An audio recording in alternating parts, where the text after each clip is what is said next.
మీరు ఇక్కడ చూడొచ్చు ప్రొక్లైనర్ ఏదైతే ఉందో దుర్గా ఘాట్లో పార్క్ చేసి ఇది తిరిగేటటువంటి ప్రదేశం మీకు ఈ మార్కింగ్స్ కనిపిస్తూ ఉంటాయి. ఆ చివరి వరకు మాత్రం వెళ్ళగలుగుతుంది. అంటే ఇక్కడ ప్రదేశం అనేది తక్కువగా ఉంది. ఈ రెండో బోటును తీసేటటువంటి ఆపరేషను రాత్రి 7 దాటినా కూడా ఇంకా కొనసాగుతూనే ఉంది. ఆ చిన్న కప్లింగ్ అనేది కొంచెం లూజ్ అవడం వల్ల దాన్ని అయితే ఫిట్ చేస్తే ప్రస్తుతానికి ఒక 10 నిమిషాలు పావుగంట అయితే ఆపారు. డైవింగ్ టీం వాళ్ళు దాన్ని సరి చేస్తున్నారు. అక్కడ నిన్న తీసినటువంటి బోటుని ఏ పొజిషన్లో అయితే పెట్టారో ప్రస్తుతానికి ఇప్పుడు రెండో బోట్ ఏదైతే ఉందో దుర్గా ఘాట్ దగ్గర ఇప్పుడు ప్రకాశం బ్యారేజ్ దగ్గర ఉన్నటువంటి రెండో బోట్ ఏదైతే ఉందో ఆ బోటును కూడా అదే పొజిషన్లో పెడుతున్నారు. చాలా వరకు అయితే ఆ పొజిషన్లోకి తీసుకొచ్చేసామండి. మరి ఇంకొక 3 నుంచి 5 మీటర్లు ఆ బోటును కనుక పొజిషన్లో పెట్టేస్తే ఖచ్చితంగా ఇంకా రేపొద్దున ఆపరేషన్ హెచ్ బ్లాక్ ద్వారా ఆ బోట్ ఖచ్చితంగా వస్తుంది అంటున్నారు. మీరు చూడొచ్చు అబ్బుల్ గారి టీం ఇక్కడ ఉన్నటువంటి వాళ్ళు రాత్రి 7 దాటిన తర్వాత కూడా వీళ్ళైతే వర్క్ చేస్తున్నారు. ఈ ప్రొక్లైనర్ ద్వారా చేస్తున్నటువంటి ఏవైతే ఉన్నాయి ఐరన్ రోపులు ఇంత బలమైన వీటి ద్వారా అయితే వీటిని లాగుతున్నారు. వీటికి ఎన్ని అయితే హుక్స్ ఉన్నాయో చూడండి, ఎన్ని కప్లింగ్లు వేసి ఎన్ని పుల్లర్స్ వేసి లాగుతుంటేనే ఆ బోట్ దాదాపుగా మరి అందులో ఉన్నటువంటి వాటర్ కావచ్చు, ఐరన్ వెయిట్ కావచ్చు 300 టన్నులు పైబడి ఉన్నటువంటిది ఏదైతే ఉందో ఇది ప్రొక్లైనర్కి చేసి దీంతో అయితే లాగుతున్నారు. ప్రస్తుతం అయితే ఇంకొక 3 నుంచి 5 మీటర్లు లాగితే ఆ బోట్ అనేది హెచ్ బ్లాక్ ఆపరేషన్కి అనువుగా ఆ పొజిషన్లోకి అయితే వచ్చేస్తుంది సార్. రేపు 10 గంటలకల్లా హెచ్ బ్లాక్ ఆపరేషన్ స్టార్ట్ అయ్యి రెండో బోట్ను కూడా మేమే తీసేస్తామండి. ఖచ్చితంగా రేపొద్దున అసలు ఏ విధంగా ఈ ఆపరేషన్లు మేము స్టార్ట్ చేసాం, ఇంతకుముందు మాకున్న ఎక్స్పీరియన్స్ ఏంటి, ఎట్లా చేసాం, ఇవన్నీ కొన్ని కూడా వీళ్ళు చెప్తున్నటువంటి పరిస్థితి మీరు చూడొచ్చు. వెళ్తున్న అతను ఇప్పుడు టీముని లీడ్ చేస్తున్నారు. అబ్బుల్ గారిని మొత్తం ఈ టీముని మేనేజ్ చేసి అతను కూడా ఉన్నారు ప్రజెంట్.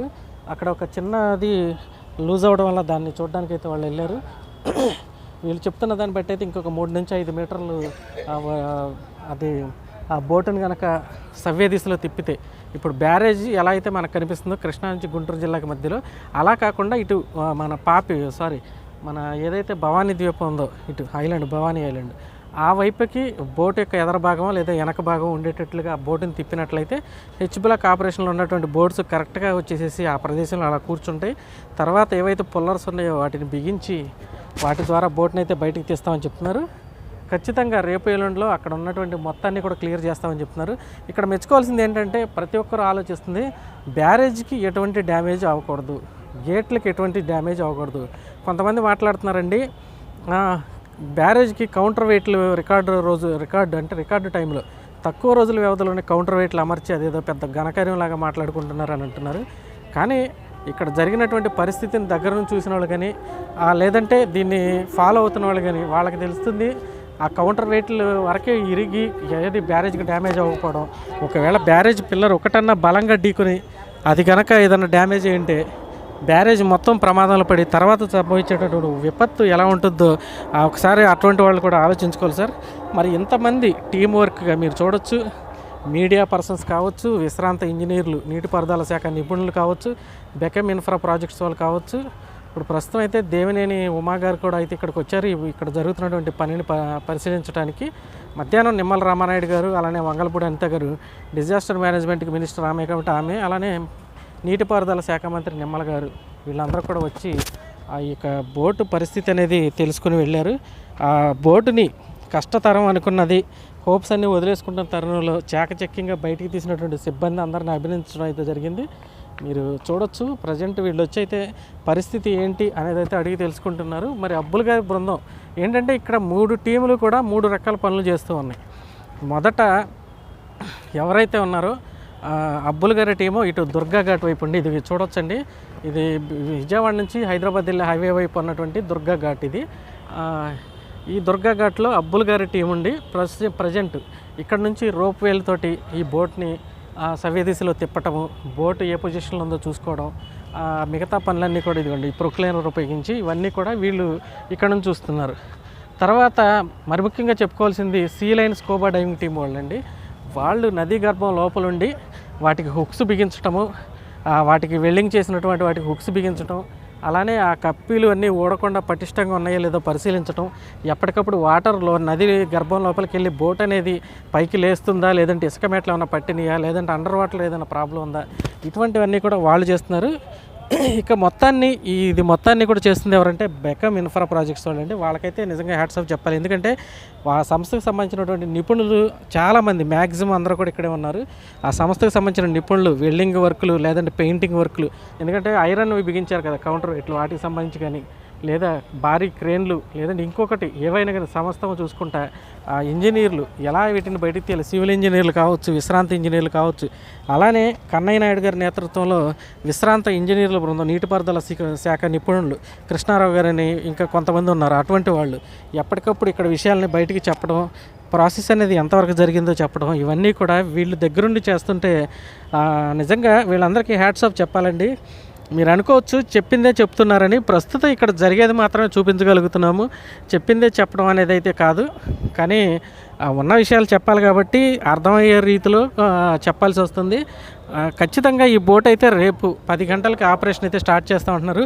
7 గంటలకి వీళ్ళు వర్క్ స్టార్ట్ చేస్తే బోటును బయటికి తీసే ప్రాసెస్ అనేది స్టార్ట్ అవ్వడానికి 10 గంటలు అవుతుందని అంటున్నారు. మనం ఇప్పుడు ప్రకాశం బ్యారేజ్ దగ్గర నుంచి హైదరాబాద్ హైవే వెళ్ళే వైపు ఉన్నటువంటి దుర్గా ఘాట్లో ప్రజెంట్ ఉన్నాం.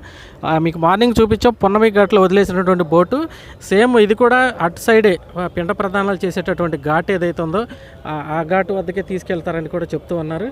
ప్రస్తుతానికి ఇన్ఫ్రా ప్రాజెక్ట్స్ సంబంధించినటువంటి ఇంజనీర్ గారు కూడా ఇక్కడే ఉన్నారు. ఎంత టైం అయినా కూడా వీళ్ళందరూ ఇక్కడే ఉండి పనులు పర్యవేక్షించి ఖచ్చితంగా ఇదైతే పూర్తి చేసే వెళ్తామండి, మేమే చేసామని గర్వంగా చెప్తాము.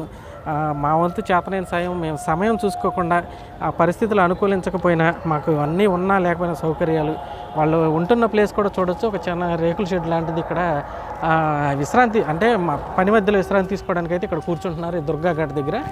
మరి భోజనాలు కానీ టిఫిన్లు కానీ రాత్రి భోజనాలు కానీ అన్నీ కూడా ఈ ప్రాంతంలోనే తినేస్తున్నారు. ఎందుకంటే పని ముఖ్యం కాబట్టి అటు వెళ్ళాలి ఇటు వెళ్ళాలనే అది కూడా వీళ్ళు ఆలోచించడం లేదు. యాక్చువల్గా ఇక్కడ అబ్బుల్ గారి టీం ఎవరైతే ఉన్నారో కాకినాడ వైజాగ్ నుంచి వచ్చిన వాళ్ళు, వీళ్ళైతే ప్రస్తుతం ఇక్కడైతే చేస్తున్నటువంటి వర్క్ ఇది.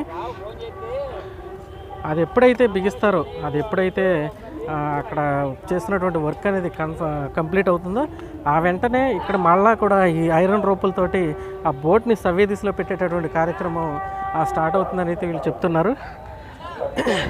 మీరు చూడొచ్చు మరి ఆ ప్రభుత్వం చేస్తున్నటువంటి కృషి ఏ విధంగా ఉంది. చంద్రబాబు గారు వచ్చి 100 రోజులలో ఏ విధంగా చేశారు, ఇదంతా కూడా మీరు గమనిస్తూ ఉండొచ్చు.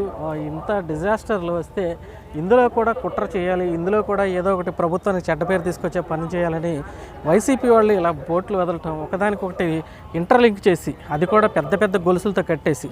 ఇక్కడ ఒక విషయాన్ని మీరు అందరూ గమనించాలి సార్, బోట్లు కట్టేయడానికి మాత్రం పెద్ద పెద్ద గొలుసులు వాడతారు, ఈ బోట్లను లంగరేయడానికి మాత్రం ఒక చిన్న ప్లాస్టిక్ రూపును వాడతారు వీళ్ళు. చూడండి సార్ ఎంత దారుణం.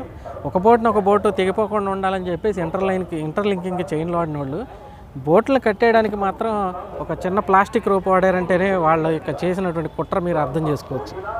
మరి ఇందులో ఏది కుట్ర లేదనుకున్నప్పుడు ఉద్దండరాయనపాలెం వైపు పార్క్ చేసినటువంటి బోట్లని మరలా గొల్లపూడి వైపు తీసుకొచ్చి పార్కింగ్ చేయడం ఎందుకు? పార్క్ చేసినటువంటి పడవలు అసలు ఉన్నాయా, వెళ్ళిపోయినాయా, ఏంటి పొజిషను, ఎంత వేగంలో వాటర్ వెళ్తుందని చెప్పేసి వైసీపీ ఎమ్మెల్సీ రఘురాం గారు వచ్చేసేసి పదే ఆ బోట్లను గమనించి వెళ్తాం ఏంటి? పోనీ వీటికి సంబంధించినటువంటి ఓనర్స్ ఎవరైతే ఉన్నారో కోమటి రామ్మోహన్ అలానే ఒక్కలగడ్డ ఉషాద్రి అనేవాళ్ళు, వాళ్ళిద్దరూ కూడా ఎప్పుడైతే బోట్స్ ఆదివారం అర్ధరాత్రి 12-1 గంట ఆ టైంలో వచ్చి ఇక్కడ బ్యారేజీని ఢీ కొట్టినాయి, మరి ఆ రోజు తెల్లారితే వచ్చి బోట్లు నదిలో పార్క్ చేసుకునే వాళ్ళు లేదా లంగరేసిన వాళ్ళు అయితే వచ్చి చూస్తారు కదా, కనీసం వాళ్ళు వచ్చి చూడకుండా, లేదు బోట్లు అక్కడ లేనప్పుడు ఇలా ప్రకాశం బ్యారేజ్ దగ్గరికి వచ్చి ఇట్లా బోట్లు ఢీ కొడుతున్నాయని మీడియా కానీ సోషల్ మీడియా కానీ హోరెత్తుతున్నప్పుడు ఇవి మావేనండి లంగరేసినప్పుడు వచ్చేసి బయటకని చెప్పాల్సిన అటువంటి బాధ్యత ఉన్నటువంటి తరుణంలో కనీసం అసలు ఈ బోట్లు మావే అని కూడా వాళ్ళు బయటకు రాకపోవడం. అదేవిధంగా గతంలో ఇసుక తీసి ఈ బ్యారేజ్ దగ్గర ఉన్నటువంటి ఈ పరివాహక ప్రాంతం ఏదైతే ఉందో ఈ రిజర్వాయర్ ప్రాంతంలో ఇటు ఉద్దండరాయనపాలెం వైపు, అటు ఇబ్రహీంపట్నం వైపు, ఇటు ఫెర్రీ వైపు, ఇటు గొల్లపూడి వైపు ఇక్కడ ఉన్నటువంటి ఈ రిజర్వాయర్లో ఉన్నటువంటి ఈ ఇసుక మొత్తాన్ని దోచేసినటువంటి నందిగం సురేష్ లాంటి వ్యక్తి ఆల్రెడీ అరెస్ట్ అయ్యి జైల్లో ఉన్నారు. మరి అతను కూడా ఏ విషయాన్ని చెప్పకపోవడం, మరి ఇవన్నీ చూస్తుంటే వీళ్ళు ఎంత కుట్ర పన్నారు లేదంటే ఎంత ఇది చేశారు అనేది కూడా ఆలోచించవచ్చు. దయచేసి ప్రజలందరూ ఒకసారి గమనించాల్సింది ఏంటంటే ప్రభుత్వం ఎంత చేస్తున్నా ఏదో ఒక బురద జల్లాలి, వాళ్ళు తుడి చేసుకుంటారు, మనం జల్లుతూనే ఉందామని వీళ్ళు చెప్పేది అందరూ కూడా గమనించాలని విన్నపం.